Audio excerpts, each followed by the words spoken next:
안녕하세요. 날씨가 많이 춥습니다. 저는 신기과 의사인 이동국입니다. 이동국 신기과 원장 이동국인데 오늘은 이제 또 머리가 지끈거리는 내용에 대해서 한번 얘기해 보도록 하겠습니다.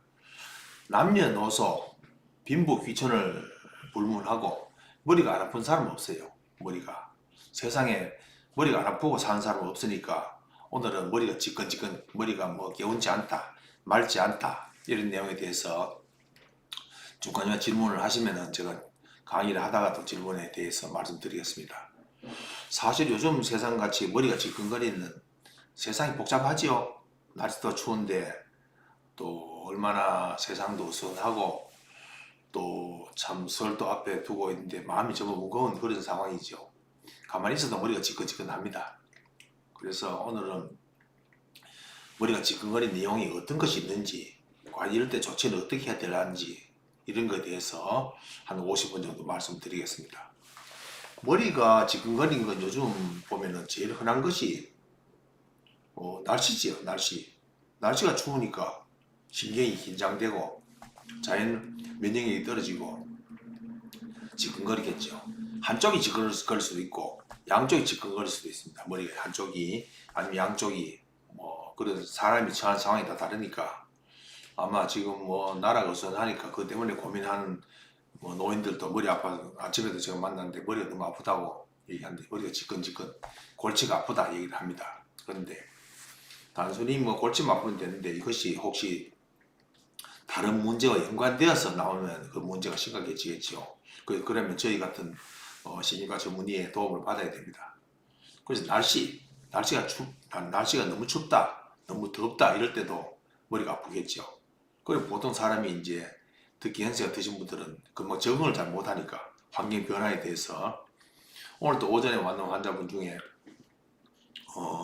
급성 폐렴으로 일주일 정도 입원했다가 머리가 개운치 않아서 왔다는 분이 조금 전에 왔다 가셨는데 이런 분들은 환경도 바뀌고 낯선 환경에 가서 머리가 지끈지끈거리고 엉뚱한 소리 하고 해서 이제 신경과에 왔다 갔습니다.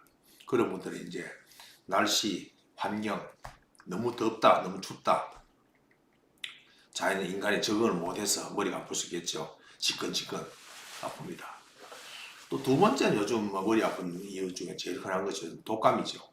독감, 코로나, 감기, 몸살, 머리가 지끈지끈, 코가 맹맹, 목구멍이 아프고 몸살기가 있고 이 계절에 얼마나 많습니까? 저희들 이 병원 근방에 있는 이런 내과에서는 요즘 내과, 이비인후과 이런 데는 감기 환자 많아서 병원이 너무 복잡하니까 환자 2시간, 3시간 기다린다고 얘기를 하던데 그러면 자연히 우리가 열 나고 독감 있고 코로나 있고 감기 있고 요즘 새로운 변종 바이러스가 오면은 결국은 열이 나고 하면 머리가 아플 수밖에 없어요. 지끈지끈. 이게 머리가 지끈지끈 하면 이제 골치가 아파지죠. 그래 머리가 지끈지끈 하거든. 제일 먼저 혈압을 한번 보통 고혈압이라 집에 혈압계 있으면 혈압을 한번 재보고 체온계 있으면 체온을 한번 재보라고 해서 하세요. 그때 혈압이 높고 체온이 올라가면 이제 문제가 조금 단순한 게 아니지요. 우리 신경 쓴다고 혈압이 올라가겠죠. 체온이 올라가겠어요. 그렇기 때문에 일단 날씨, 두 번째 열 나는 원인으로서는 요즘은 독감, 코로나, 감기, 최근에 무슨 바이러스들이 짬뽕이 돼서 사람을 괴롭힌다고. 원체 인간이 세상을 너무 더럽히니까 이 자연이 공격을 하는 것 같아. 너무 다 부수고 자연 상태를 두고 있는 게 없잖아요. 그 다음에 또 머리가 지끈지끈 할 수 있는 게 스트레스가 제일 많죠. 지금 오전에도 스트레스 엄청 받은 사람 많을 겁니다. 스트레스 엄청 많으면 또 요즘 갑질이고 직장 내에 무슨 스트레스 그러면 우리 스트레스 확 받으면 아무도 없는 데 가서 아이고 머리야 골치 아프다 얘기하죠. 그럼 스트레스 받으면 제일 먼저 머리가 아프고 뒷목이 뻐근하고 하겠죠. 그래도 스트레스 받았다고 우리가 토하거나 이런 거 없지, 연락은 이런 거 없죠.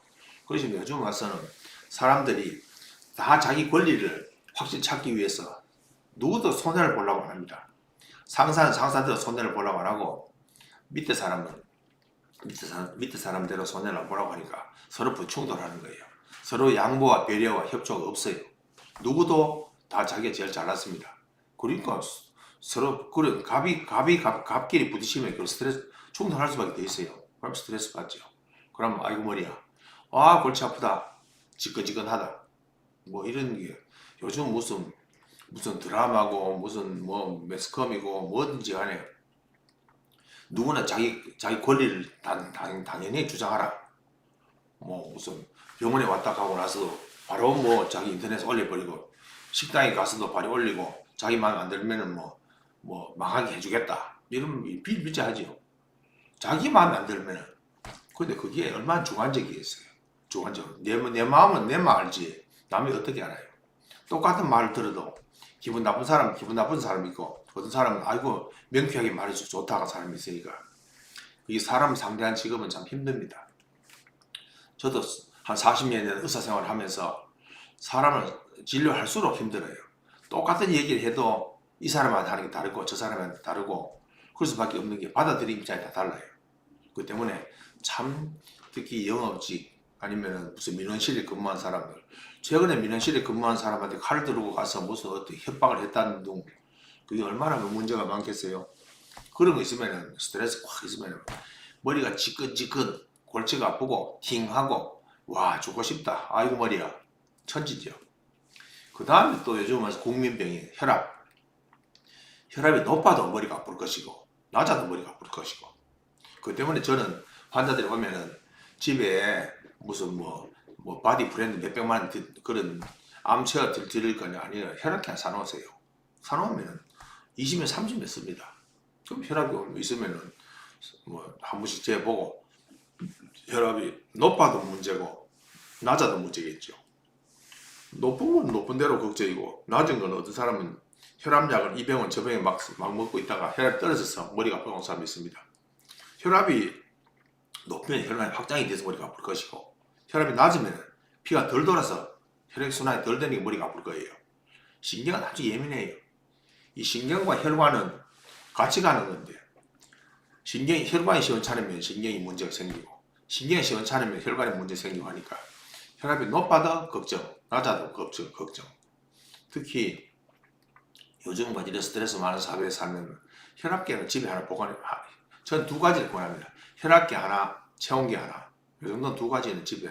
더구나 요즘 같이 바이러스가 창궐한 이 세상에서는 갖다 놓으면 좋을 거예요. 뭐 큰 경비 안 들 거예요. 해놓으면은 혈압계 배터리만 갈면 오래 쓸 수 있으니까 혈압을 항상 요즘 또 뭐 국민병이 혈압, 당뇨, 콜레스테롤 이 세 가지 국민병이지요.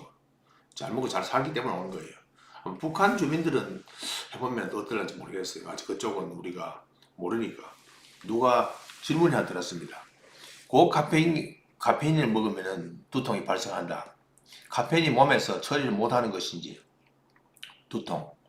카페인이 높은 음료를 먹으면 두통이 발생합니다. 카페인을 먹으면 혈관의 수축시키다가 느렸다가 하죠. 카페인을 먹으면 우리가 처음에 머리 맑아지지요. 그래서 순환이 잘 되는데 이게 카페인은 제가 봐서는 거의 중독 수준이에요. 중독. 극단적으로 보면 아침에 일어나면 모닝커피 한잔 하고 하는 사람 얼마나 많아요. 그래야 순환이 잘 되도록 하니까. 근데 나중에 매일 먹다가 안 먹으면 또 골치가 아프죠. 카페인 성분이 2년 작용력이고 카페인을 많이 먹으면 소변도 많이 나오죠.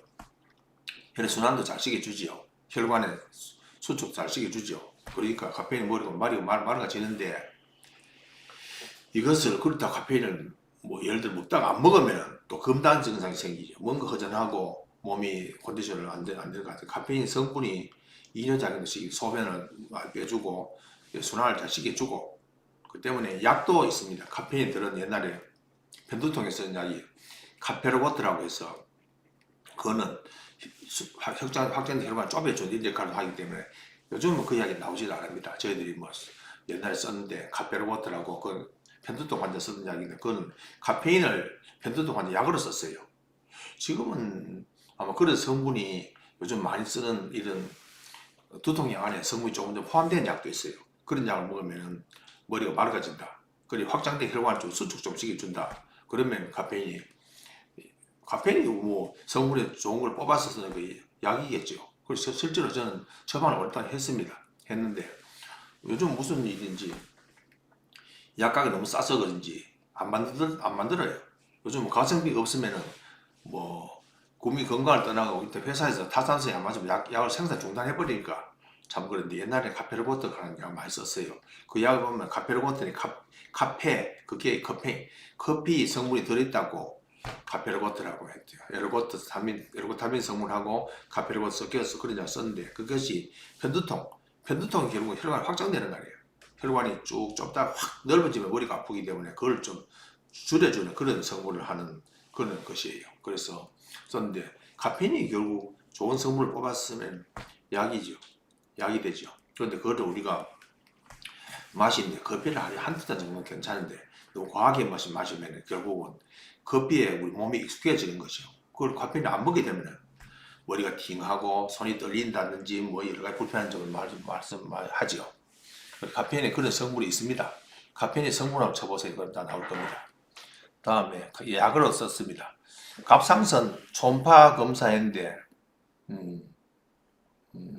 그러면 갑상선 초음파를 보러 갔는데 외과에서 경동맥 순환이 시원치 않다. 신경과 쪽으로 오셔야 되겠네요. 두통, 어지러움, 안면 홍조, 목 임파선 통증 이건 신경과에 오시면 되겠습니다. 갑상선은 이 버터플라이 나비같이 가운데 여기 있습니다. 이 때문에 무슨 어지럽고 이런 건 오는 경우는 드물지요. 우리 머리에 가는 경동맥은 옆에 여기 있습니다. 갑상선 이까지 가는 갑상선 가운데 우리 나비 넥타이 있어요. 나비 넥타이면 여기 갑상선 있는 부위예요. 여기 버터플라이 나비같이 나비 날개가 열폈는 같이 여기 갑상선인데 이것이 물론 엄청 커져서 경동맥 꽉 누르고 하면 되겠는데 그런 경우는 저는 아직 본 적은 없습니다. 한 40년 동안에 이 갑상선은 앞에 여기 있는 것이 경동맥 옆에 있는 거예요. 그래서 근데 경동맥 검사를 해보니까 순환이 정상적으로 보이지 않는다는 말은 혈관 속에 순환이 덜 되는 소리예요. 그러니까 시인과에 오면 됩니다. 시인과에 오면은 저희들이 평가를 해줍니다. 그러니까 스트레스가 뭐 스케일이 얼마나 끼었는지 결국은 경동맥에 찌꺼기 있다는 말은 경동맥에 우리 녹이 쓰는 것 같은 생각이에요. 녹이 큰 녹도 있고 작은 녹도 있을 것이고 그것이 뭉쳐지면 골치가 아파요. 그게 이제 혈액 순환이 덜 되는 우리가 파이프도 땅에 묻어놓고 오래 두면은 이쪽에 녹이 끼잖아요. 그러면 순환이 덜 될 거 아니에요. 그런 경우에 신과에 오시면은 두통, 어지러움, 안면 홍조 충분히 볼 수 있습니다. 그런데 안면 홍조 같은 이런 건 갑상선 문제 중에도 올 수 있어요. 갑상선 기능이 항진되면은 불타는 것 같아요. 얼굴이 화끈화끈해지고 두근두근해지고 사람이 불안, 초조, 쫓기는 것 같고 이런 문제 오는데 그거는 갑상선 초음파가 깨끗하다 하면은 갑상선 옆에서 초음파를 하면 바로 옆으로 돌면 경동맥이에요. 갑상선 하면서 왼쪽으로 돌리면 이쪽을 바로 돌리면 경동맥 보인단 말이에요. 그래서 갑상선은 괜찮은데 경동맥 문제 있다고 하는 거는 신경과에 오시면은 해결할 수 있습니다.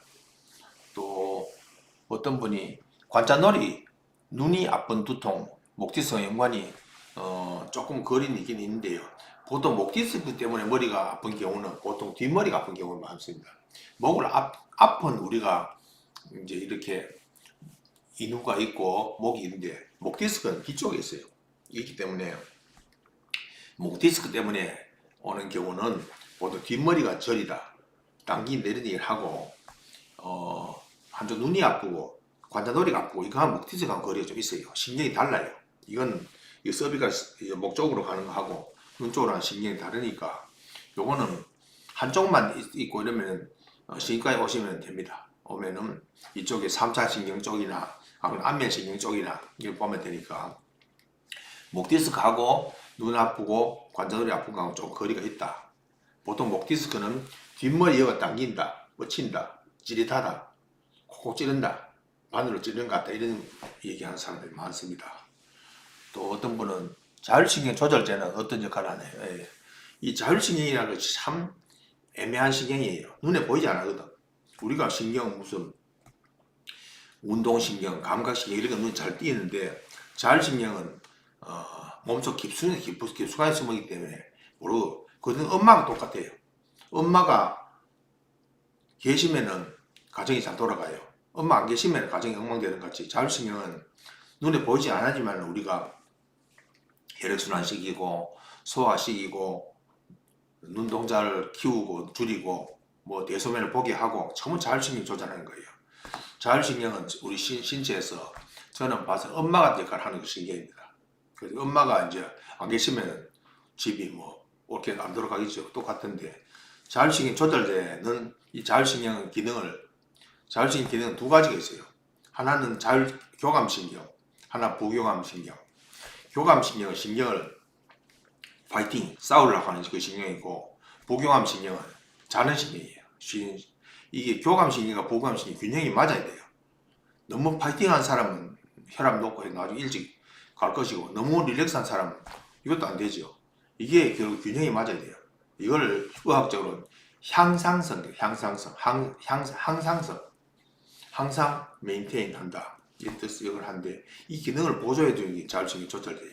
이건 교감신경과 부교감신경의 이 언밸런스, 균형이 맞지 않는 것을 조절해주는 그런 역할을 합니다. 최근에 몇 가지 약이 나와 있어요. 그걸 써보면은 환자들 반응이 상당히 괜찮아요. 저도 몇 년 전부터 그걸 써보니까 이게 약이 뭐 약도 큰 힘든 약도 아니고 되게 싸요. 얼마 뭐 100원, 200원밖에 안 하는 그런 약인데 상당히 경향이 괜찮더라고요. 그래서 저도 이제 자율신경 조절제 쓰는데 효과는 있더라고요. 효과는 있으니까 한번 얘기를 저 같은 의사는 들어보면 이 사람이 운동신경의 문제냐, 감각신경의 문제냐, 아니면 자율신경의 문제냐, 그거 들어보면 약을 처방하면 됩니다. 그런 교감신경과 부교감신경의 언밸런스, 균형을 맞춰주는 역할을 합니다. 그 다음에 배탈이 나면 머리가 지긋지긋 아픈데, 배탈이 나면 지금 뭐 죽을 거지. 배탈을 하면 제일 먼저 설사, 복통, 배가 아프고 하면 자율신경이 확 긴장될 거 아니에요. 또 장염성이 10가지 나요. 그럼 신체가 지금 전쟁하는 거예요. 쉽게 말하면 배 안에서 전쟁이 나면은 우크라이나 전쟁 하고 있지만 우크라이나 전쟁 소식이 한국에 실시간으로 방송되는 이 세상 아니에요. 그러니까 배탈이 나면은 당연 설사는 날 것이고 배가 아플 것이고 짜증이 날 것이고 미치겠다. 뭐 설사까지 나면 화장실에 들락거리고 하면 머리가 아플 수밖에 없지요. 근본적으로 열도 나요. 장염이 생기면은. 그리고 심지어 설사 왔다 갔다 하고 쓰러진 사람도 있잖아요. 화장실 앞에 쓰러진 사람도 있어요. 그 정도는 이 신경은 연결이 다 돼 있어요. 우리가 우크라이나하고 무슨 상관이 있겠노? 우크라이나까지 가려면 모스크바까지 가려면 비행기 한 10시간까지 타야 되는 유럽이 관무인데 거기 전쟁 소식이 한국에 가만히 있으면 KBS에 매일 방송에 실시간 방송 이런 거 똑같은 거예요. 배탈이 나면 배만 전쟁하느냐? 아니에요. 연결이 다 됩니다. 그 때문에 신경이 연결되기 때문에 뭐 LA 산불 나는 소식이 우리나라에 바로 들어오잖아요. LA까지 가는 비행기 10시간 타고 가야 되는데 바로 들어오는 거 똑같은 거예요. 배탈이 나면은 신경이 연결이 쫙 다 돼가 신체는 배만 신체가 아니고 머리도 신체고 발달 신체고 다 연결되기 때문에 그렇습니다. 또 질문이 31세 여성인데 몇 달 동안에 두통과 가슴이 아프다. 그래서 일자목으로 생활 지나쳤다. 그런데 건강검진하니 혈압이 조금 정당히 나왔고, 그렇다고 혈색소는 당연 없고, 30대 여성인데 몇 달 동안에 두통과 가슴을 찌는 통증이 있었는데, 그래서 당뇨 혈압은 지금 봐서는 큰 문제가 안 되겠고, 일자목 걱정을 하겠죠. 일자목은 우리가 뭐 살면서 하루 종일 뭐 핸드폰 보고, 저도 PC를 보고 있습니다. 이렇습니다. 그래서 두통이 있고 몇 달 동안 되었고 가슴 아픈 찌릿한 통증이 있으면 일단은 두 군데를 권합니다. 내과 아니면 신경과를 가보세요. 일단 지금 검사는 봤죠. 내과에서 전부 검사는 검진해서 봤으면 내과적인 검사 거의 됐으니까 신경과에 한번 가보세요. 신경과에 오시면은 머리 아픈 얘기 또 가슴 찌릿한 얘기 요거는 보통 신경통이 잘 붙고 한데 요건 한번 보면 몇 달 됐다 하는 거 봐서는 대상 포진 이런 건 아닌 것 같고 한번 보면 되겠네요. 그래서 젊은 여성이고 혈압도 괜찮고 이 정도 같으면 당뇨도 괜찮고 두통과 가슴 통증 요거는 진찰해 보면 알겠네요. 그래서 제가 책을 하나 소개해 주겠습니다. 하도 환자가 많아갖고 저도 책도 썼어요. 제 이름을 더하면 사라진 두통 치매 나올 겁니다. 이게 전국적으로 환자들이 뭐 잘 보고 있는 책이니까 사라진 두통 이런 책이 있으니까 참고를 하시고 그 다음에 2년 전에도 심혈관 나이가 좀 많다. MRA 검사를 받아야지. 그러면은 걱정이 있지. 2년 전에도 심혈관 나이가 조금 많다고 하면은 한 번 받아보는 게 좋겠죠. 우리 MRI는 자주 찍는 건 아닙니다. MRI는 보통 MRI라고 해서 두 가지가 있어요. MRI는 뇌 안에 구조적인 문제를 보는 거예요. 거기에 반해 MRA는 핏줄을 보는 거예요. A가 안지오 혈관이에요. MRA는 혈관을 보는 것이고, 혈관 목줄기부터 머리가 올라가 혈관을 보는 것이 MRA고, MRI는 구조적인 뇌경색, 뇌출혈, 무슨 수두증, 무슨 치매, 이런 뇌암 이런 것부터 MRI예요. 그래서 보통 환자 정확 진단을 위해서는 MRI와 MRA를 같이 찍어야 돼요. 이 하나만 찍으면 알 수 있는 게 반밖에 없는 거예요. 그래서 보통 병원에 가서 요즘 저는 평생 대학병원에 근무했습니다만 이 같이 찍는다면 MRI, MRA를 같이 찍습니다. 같이 찍어서 혈관적인 문제가 있느냐, 구조적인 문제가 있느냐 둘 다를 봐야 돼요. 하나만 찍고 반밖에 모르니까 MRI만 찍고 나면 핏줄이 어떤지는 알 수가 없어요. MRA만 찍으면 뇌 안에 구조적인 문제를 알 수가 없어요. 이 두 남녀가 같이 합쳐져야 부부가 되는 같이 MRI와 MRA는 그런 기능을 합니다. 그래하고 걱정되는 분 요즘 와서 많이 찍고 어때요? 의사보다 환자 스스로 판단해서 영상학과 산다 찍어 들고 오는 사람이 하루에 수도 없이 많습니다. 저는 편하죠. 찍어 판독지에 들고 오니까 보면 바로 답이 나오니까. 또 토요일에 5시간 자고 일요일은 7시간 자고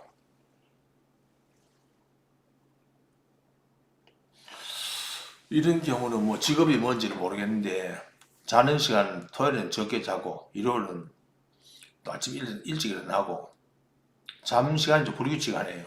이런 경우는 보통 잠 습관을 좀 이렇게 좀 규칙적으로 자는 게 좋다고 항상 얘기하죠. 우리가 10시, 11시, 12시 자고 아침에 일어나고 이게 보통 것도 아니에요. 이것이 저한테 오는 환자 중에 우리 병원은 근방에 커다란 공단이 있습니다. 거기 근무한 사람들은 교대로 근무하는 게 많아요. 일주일은 낮 근무, 일주일은 밤 근무. 이 잠 습관이 안 돼서 힘들어하는 사람 진짜 많더라고요. 보통 인간은 밤에 자고 해 뜨면 나서 사냥을 하든지 해먹고 사는 거 아니에요. 근데 거꾸로 된 사람들 또 밤에 포장마차를 한다, 밤에 술집을 한다, 이래 밤에 못 자고 밤에는 새벽 3시, 4시까지 작업을 하고 아침에 자는 거예요. 그런 사람이 생활의 삶이 좀 상대적으로 피폐하더라고요. 그렇다고 먹고 살기도 안 할 수는 없는데 어떻게 슬기롭게 이 잠을 효과적으로 하느냐, 그것이 참 그런 사람 관건이죠. 그 잠이 불규칙적인 사람들은 참 많아요.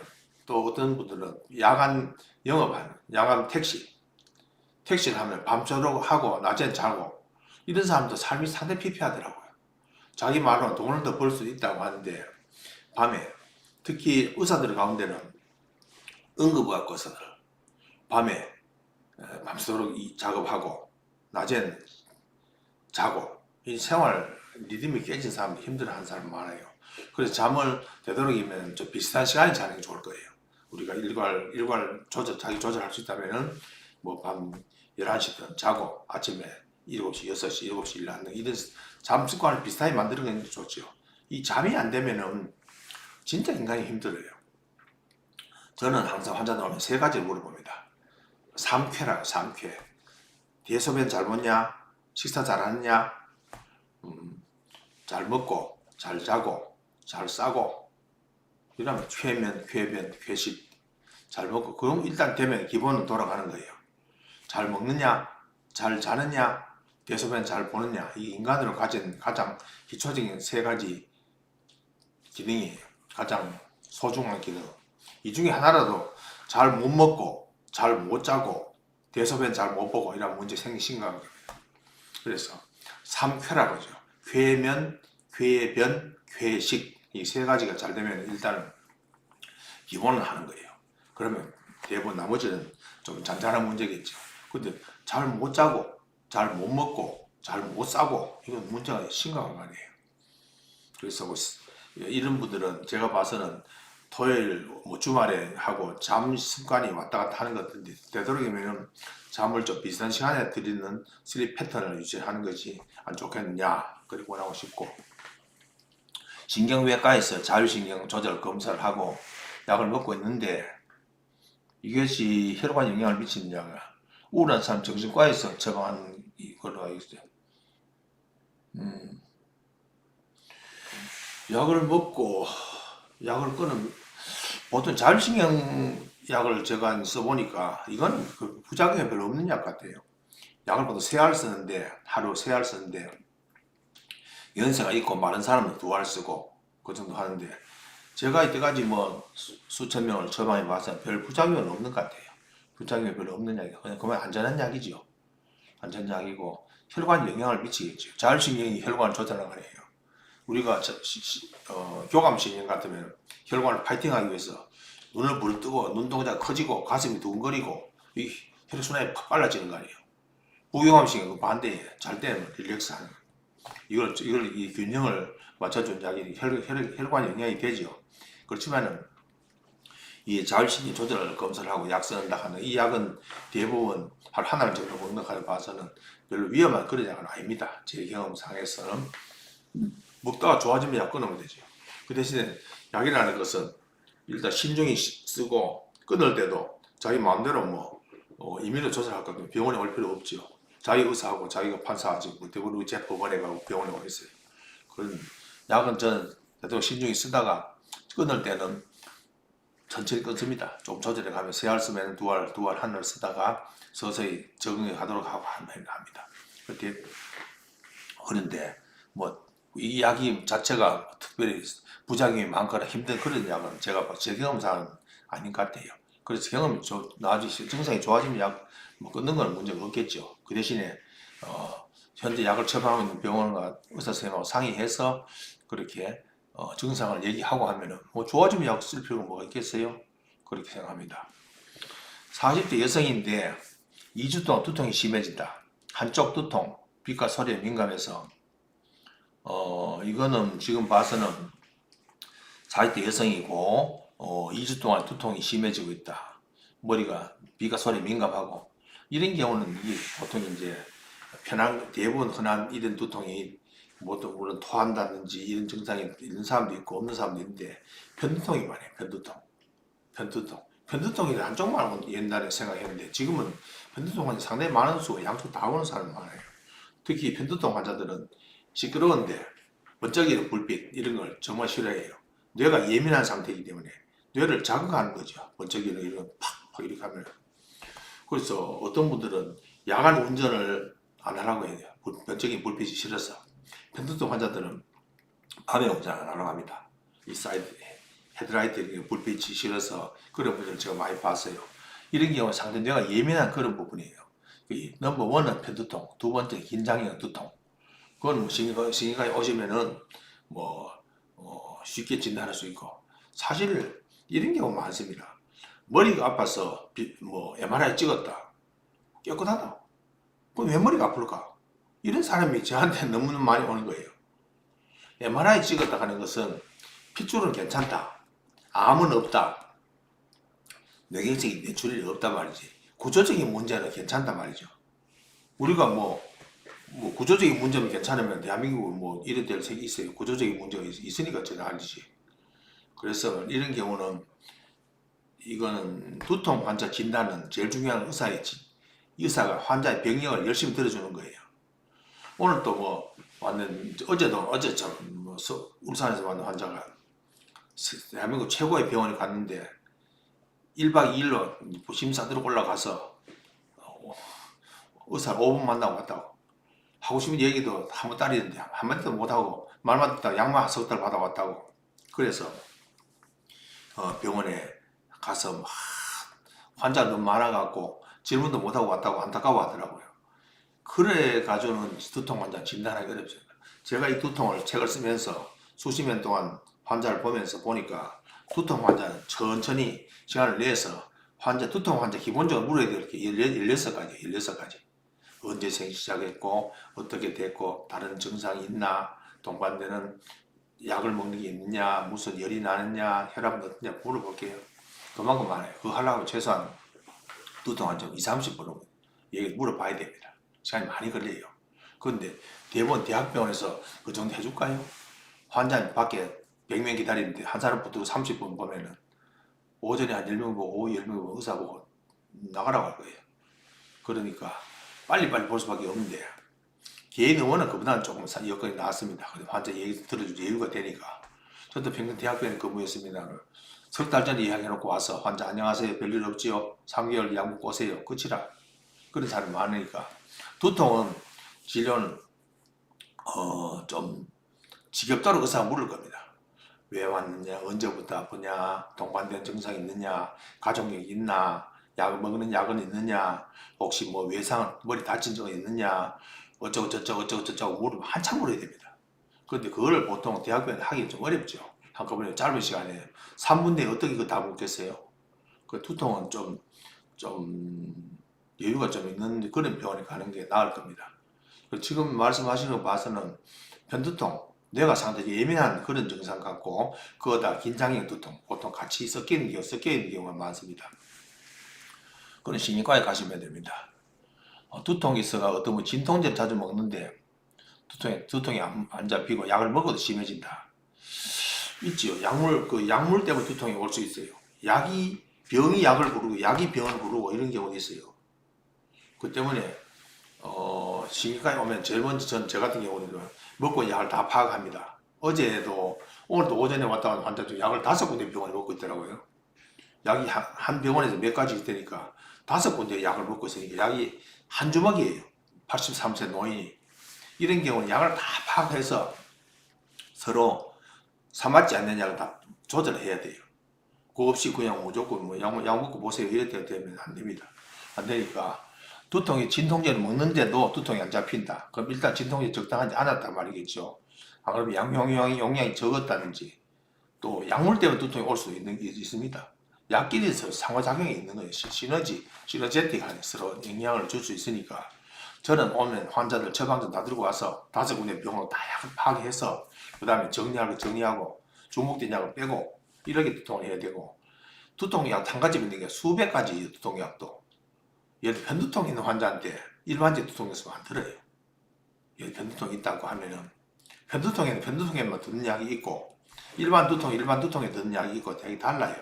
무조건 진통제를 먹으면 해피 아닙니다. 절대로 아니에요. 그 때문에 두통 환자는 의사도 끈질기고 환자도 끈질기고 해야 서로 결과를 보지. 환자도 급하고 의사도 급하고 하면은 안녕하세요 딴 일 없지요? 3개월 뒤에 오세요 이렇게 보내면 평생 가도 잡기 어려워요. 그래서 의사가 신경과에 오면 자꾸 물을 겁니다. 왜 그랬냐, 언제부터 그랬냐, 뭐 물어도 지겹게 생각하지 말고 대답을 하세요. 많은 정보를 주면은 변호사도 많은 정보를 줘야 법원에 가서 법정에 가서 무슨 변론을 잘하지. 할 말 자기 숨겨놓고 얘기하면 재판 가면 판판이 지겠죠. 그러니까 의사가 심지어는 전 이런 얘기 들었습니다. 환자한테 두통이 왔는 환자한테 저는 더구나 두통 전문이니까 자꾸 물으니까 환자 짜증을 내더라고요. 아니 무슨 병원에 왔는데 무슨 머리 아파하는데 직업을 왜 묻냐고. 내가 뭐 다른 병에 약 먹는 거 왜 묻냐고. 그런 사람은 파이어입니다. 그런 환자 두통 치료할 자격이 없어요. 뭐 알 만큼 도움을 주거든. 어떤 환자는 또 제가 자꾸 물으니까 아니 병원에 와서 이래 많이 묻는 거 처음 봤다고. 근데 알면 알수록 도움을 줄 수 있는 게 두통이에요. 왜냐? 두통은 MRI 지금 나오는 그거는 구조적인 문제는 있는 보는 것이고 기능적인 문제는 의사의 끈질긴 노력입니다. 그러면 끈질긴 노력을 하려고 하면 환자한테 묻는 수밖에 없어요. 언제부터 아프고 가족 가운데 혹시 이런 사람이 있느냐, 아니면 전에 무슨 약을 먹고 그런 적이 있느냐, 아니면 최근에 직업상 스트레스를 받은 적이 있느냐, 아니면 최근에 머리를 쿵 술 먹고 박은 적이 있느냐 자꾸 물어야 돼요. 두통은. 그런데 사실 의사들이 너무 바빠서 그렇게 하기 어렵죠. 그래서 두통 환자가 오면 우리 의사끼리는 두통 환자가 오면 두통이 생기고 어지러운 환자가 의사도 어지러움이 생긴다고. 왜 두통 환자가 오면 물을 게 너무 많기 때문에 의사가 머리가 아픈 거예요. 그 외과 선생님들 부러워요. 진단만 되면 수술을 하면 되는데 수술할 동안에 말을 안 하잖아요. 근데 지금 의사는 말을 자꾸 해야 돼요. 물어야 되고 또 물어야 되고 진찰해야 되고 하니까 쉬운 직업이 아닙니다. 그래서 이분은 봐서는 진통제를 먹는데 머리가 안 잡힌다는 말은 진통제가 적절히 안 왔을 수도 있고, 아니면 용량이 두 알먹에서 한 알밖에 안 먹었을 수도 있고, 이런 약물 때문에 두통이 올 수도 있습니다. 약물 두통이 따로 있어요. 만성 약물 두통이래요. 하도 약을 여러 가지를 먹는데, 이래 먹는 가운데 한 달에 보름 이상 계속 머리 띵하면 약물 두통이라고 해요. 그런 두통이 따로 있으니까 신경과에 오시면 알 수 있습니다. 한국이 조조도 피해자 원인이 편두통이죠. 편두통. 그때 화타가 마비산을 쓰고 해서 조조 머리를 이제 깨려고 했는데, 그거는 좀 너무 소설적인 표현이고, 편두통은 수술 안 합니다. 안 하는데, 편두통은 대부분은 일반적으로 욱신욱신 머리 한쪽이 아프면서 속도 안 좋고, 또 토하기도 하고, 오전에 더 심하고, 푹 퍼져가 머리가 푹 이 혈관성 두통이에요. 편두통은 대표적인 혈관 핏줄이 좁아져, 예민한 사람은 좁아져 이게 심해지니까 욱신 푹 이래 아픕니다. 특히 대부분 한쪽이 아픈 경우가 많지요. 그 양쪽도 아플 수도 있고. 이 편두통은 오기 전에 조짐도 있습니다. 조짐. 눈이 침침하다. 기분이 되게 꿀꿀하다. 왜 쳤냐 하다가 욱신 푹 이러고 심하면 토하고, 또 몇 시간 있다 보면 괜찮고, 심한 사람은 출근 못하고, 대부분 가임 여성이 많고, 이런 게 편두통인데, 이거 조조는 그때 나이가 아마 한 50, 60은 됐을 것인데 좀 늦게 만든 것 같아요. 소설 속에 그 소설을 썼는 나관중 소설가가, 그 당시 중국의 소설가, 그거 편두통 그까지 얘기 못 했겠죠. 그게 벌써 명나라 때 몇백 년 전인데, 그래 편두통에 마비산 쓰고 했는 거, 그거는 약을 줬겠죠. 또 편두통에 대해서 하다가 수술하려고 하는, 그거는 소설적인 얘기고, 편두통 수술 안 합니다. 그 다음에 또 남들은 커피를 마시면 머리가 안 아프고 하는데, 커피를 마시면 머리가 아플 때 있다. 커피가 두통 유발할 수 있죠. 커피의 혈관에 대해서, 뇌혈관에 대해서 영향을 주잖아요. 잠자는 혈관을 건드려 놓으면, 애기도 잠자는 애를 깨워 놓으면 울고 보채고 하겠죠. 그건 머리가 아픈 거예요. 아기가 무서워 깨면 빵빵 웃는 애기가 없어요. 자기가 오줌 쌌다는데 하고 깨면 울고 불고 뒤집고 안 자고 난리가 나죠. 그런 거지. 대부분 커피를 마시면은 편해집니다. 대부분 편해지는 경우가 많은데, 커피를 마시면 머리가 아플 때가 있다. 그러면 그날은 컨디션에 따라 달라요. 우리가 아까 제가 3쾌라고 했는데, 노인을 예를 들자면, 노인이 평소에 식사를 잘하던 분이 갑자기 밥맛이 뚝 떨어진다. 컨디션이 안 좋은 거예요. 커피도 우리가 기분이 좋을 때, 예를 들어 하루 일과를 끝나고 아니 하루 시작하기 전에 친구들하고 어느 동료들하고 파이팅 하면서 먹는 커피하고, 혼자 이혼의 슬픔, 사별, 짜증나가 먹어봐요. 커피가 맛이 있는가? 이 사람이 아주 민감한 동물이에요. 아니 방금 LA 산불 같이 나서 집이 불타버리는데 커피 한 잔 마시고 커피가 맛있겠어요? 자기 집이 다 불타버리는데, 우크라이나 전쟁에서 자기 남편이 전차했다. 근데 그때 커피를 마시는데 커피 맛이 있겠어요? 혀 맛도 변한단 말이에요. 혀 맛도 컨디션에 따라서. 전에 오색에서 선전에 이런 거 있었죠. 우리 엄마가 해주던 김치가 갈수록 짜워진다. 사랑이 식은다 봐. 사랑이 식은 게 아니고 엄마의 컨디션이 떨어지는 거예요. 미각이 떨어지기 때문에. 모르게 소금을 자꾸 집어넣는 거예요. 치매 환자들이, 치매 할머니들이 김장을 담으면 김장이 짜대요. 자꾸 자기가 맛을 잘 모르게 자꾸 넣게 돼. 그래서 커피는 사람이 가진, 저도 커피를 하루에 많으면 2잔, 적으면 1잔 정도 먹는 사람인데, 아침에 하루 일과를 시작하면서 파이팅 하기 위해서 1잔 먹는 커피는 기분이 좋아요. 그런데 환자와 다툼이 생겼다. 환자가 아주 독한 소리 하고 갔다. 자기 마음대로 정신과 환자도 오니까 그래 하고 가서 먹는 커피는 입이 써요. 왜냐? 내 컨디션이 안 좋기 때문에. 똑같은 얘기를 해도 잘 받아들이는 사람이 있고, 똑같은 얘기도 기분 나쁘게 받아들이는 사람이 있고, 그거 정말 어려워요. 예를 들어 선생님이 사랑에 매라고 애기 엉덩이 한 때렸는데 고소한 세상 아니에요. 그러면 그 선생님이 얼마나 그때 선생님이 마시는 커피가 맛이 있겠어요? 자기는 사랑에 매라고 떠들지 말라고 한대 머리를 공했는데 당장 부모가 폭행죄로 이제 고소를 한다. 그때 그 선생님이 마시는 커피가 맛이 있겠어요? 예를 들자면은 이와 같은 컨디션에 따라서도 맛은 달라요. 그 때문에 자기 컨디션이 안 좋으면 뭐 커피 한 잔 얼마나 비싼 것도 아닌데 그 자기 컨디션에 따라서 이 우리가 미각은 아주 미각 후각은 예민한 경우이기 때문에 평소에 마시던 음식도 아프고 나서 먹어봐요.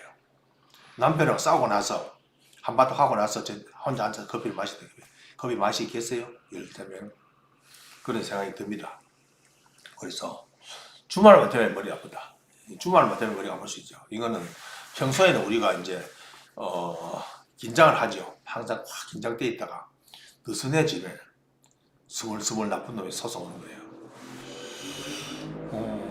평소에는 우리가 뭐 먹고 살기 위해서는 일주일 내내 파이팅 해야 될 거 아니에요. 열심히 파이팅하고 막 해야 돼. 그때는 아픈 걸 몰라요.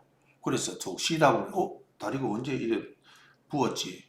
다리가 왜 이래 상처가 났지? 그때야 아는 거죠. 저도 마라톤 풀코스를 여러 번 뛰는 사람입니다.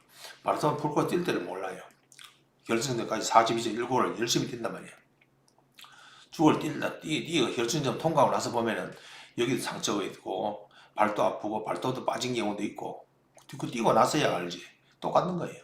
일주일 내내 파이팅 하는 사람이 주말 되면 릴렉스 할 거 아니에요. 그러면 이런 잔잔한 스크래치 되는 게 나올 거예요.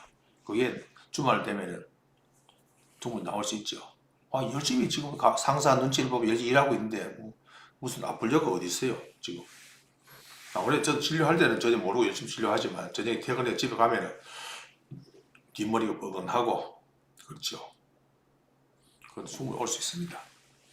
두통약에도 카페인 들어있는 거 본 적이 있는데 커피를 마시면 두통이 커피하고 이제 안 맞네요. 이런 물로. 편두통 약에는 카페인이 들어있는 거 맞습니다. 그게 카페르고트라고. 에르고타민하고 카페인이 섞은 약인데 커피를 마시면 두통이 생긴다. 이게 서로 다 맞지 않는 거죠.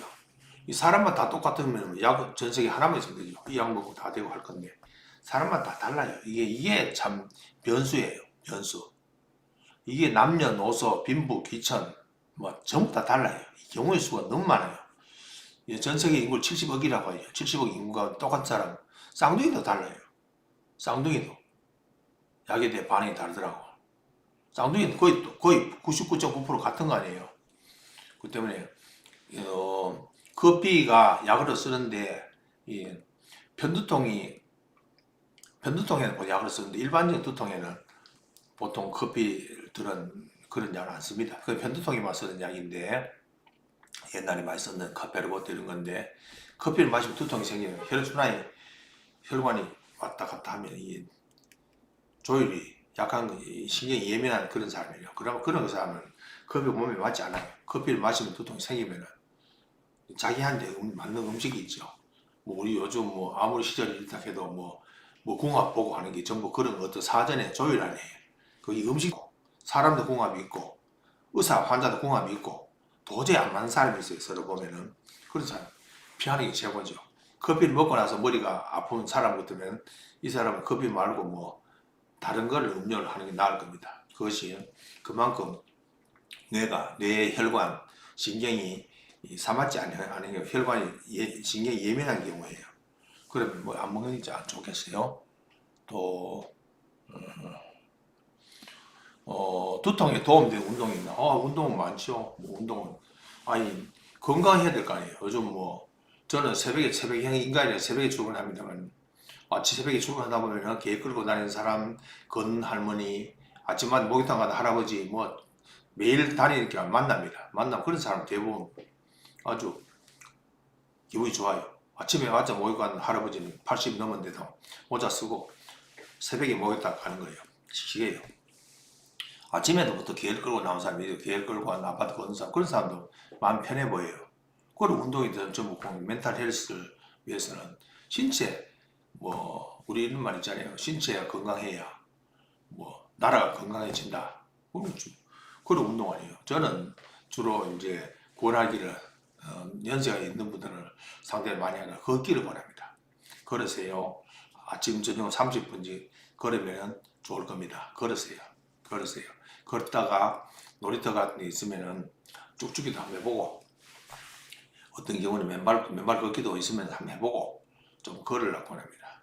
그리고 보건체조, 운동체조 이런 게 전부 다 두통에 다 좋은 거예요. 운동이 있습니다. 꼭 골프장에 가서 뭐 30만 원씩 내고 골프 안 쳐도 주변에 그럴 때 많잖아요. 요즘은 지방자치제에서 얼마나 잘 해놨는지 데크 해놨는 데 있고 걷기 좋도록 잘 돼 있어요. 그 대한민국 살기 그만이 좋은 거예요. 그런 운동이 전신 운동이 도움됩니다. 예를 들어 두통이 졸라고 앉아 머리만 운동한다. 이건 바보죠. 전체 다 알려줘야지. 순환이 다 전반적으로 돼야 머리가 좋은 거예요. 또 주말에 머리 아프면은 그러면 굳이 잠 습관이 잘 바꾸세요. 잠 습관. 주말에 보통은 주말에 우리가 늦잠 자잖아요. 평소보다가 늦잠 자고 늘어지게 자고 나면 몸이 더 퍼진 사람 많아요. 왜냐 긴장이 꽉 돼 있다가 퍼져버리면 월요일 아침에 출근하기가 전신 천근만은 무겁다. 그래서 늘어지게 자지 말고 월요일 일요일 되면은 가까운 산책로도 가보고 참뭐 바다가 가까운 사람 바다도 한번 보고 좀 평소에 쪼이던 신경이 좀 풀어주는 건 좋은데 하루 종일 주말에 누워 자다가 일요일 누워 자다가 월요일 아침 출근하려고 하면 더 무거울 거예요. 활동했는 것보다. 그래서 주말에만 머리 아프면 그건 보면 주말에 일을 하세요. 일을 하면 뭐 긴장을 해가 좋아지겠지. 추울 때 머리가 나오면 머리가 아프죠. 추울 때는 혈관이 수축될 거 아니에요. 지금 특히 겨울철 저는 환자들 오늘 꼭 모자를 쓰라고 해요. 세 가지 모자, 목도리, 장갑. 제가 치료하신 오늘 환자들은 모자 쓰고 온 사람 환자들 많습니다. 저 자신도 모자를 씁니다. 모자를 써요. 모스크바 가니까 백화점 안에도 모자 쓰고 뭐 길거리 사람들 저 모자를 쓰고 있더라고요.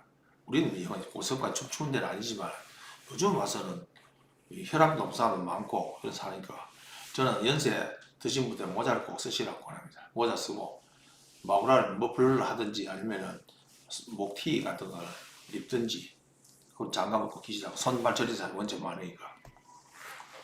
주말에 머리 아픈 거는 저는 봐서는 큰 걱정 안 해도 될 것 같아요. 아니 뭐 추울 때 밖에 다니면 머리가 아픈 원인은 혈관 수축이기 때문이고 그럼 혈관 수축이 그러면은 따뜻하게 해주는 게 좋겠어요. 그래서 차를 마셔도 따뜻한 차, 뭐 대추차, 유자차 이런 게 이제 몸을 열을 올리는 거고요. 겨울철에 우리가 보온에 신경 써야 돼요. 보온. 이 바디 템퍼러처가 돼야 될 경우니까 뭐 호박죽, 팥죽 이런 건 좋죠. 따뜻하게 몸을 따뜻하게 해주는 음식이고 차로서 유자차, 대추차 저는 이런 환자들한테 생강, 마늘 또 양파, 밤 이런 것도 몸에 열을 올리는 경우이죠. 그런 걸 하라고 저는 권합니다. 결국은 인간이 모든 걸 약으로 해결하려고 하면 안 되고 저는 항상 학생 교육할 때도 전체를 보라고 권합니다. 전체를 보고 전체 산을 보고 나무를 봐야지. 나무 한 그루만 보고 치료하면은 그렇게 잘 안 돼요. 이 나무가 어떤 상태에 있는지를 보기 위해서 전체 큰 산 가운데 나무를 보면은 전체가 보이는데 요즘은 저도 평생 대학 교수만 했으면 나는 너무 의학이 세분화되어 있어 갖고 심장병을 보는 사람은 당뇨를 안 보고 당뇨를 보는 사람은 예를 들어 뭐 배 아픈 건 안 보고 속쓰림을 안 보고 이러니까 자기 깊이는 되는데 이걸 전체적으로 크게 아울러줄 의사가 자꾸 적어져요. 제가 보는 분야에서는.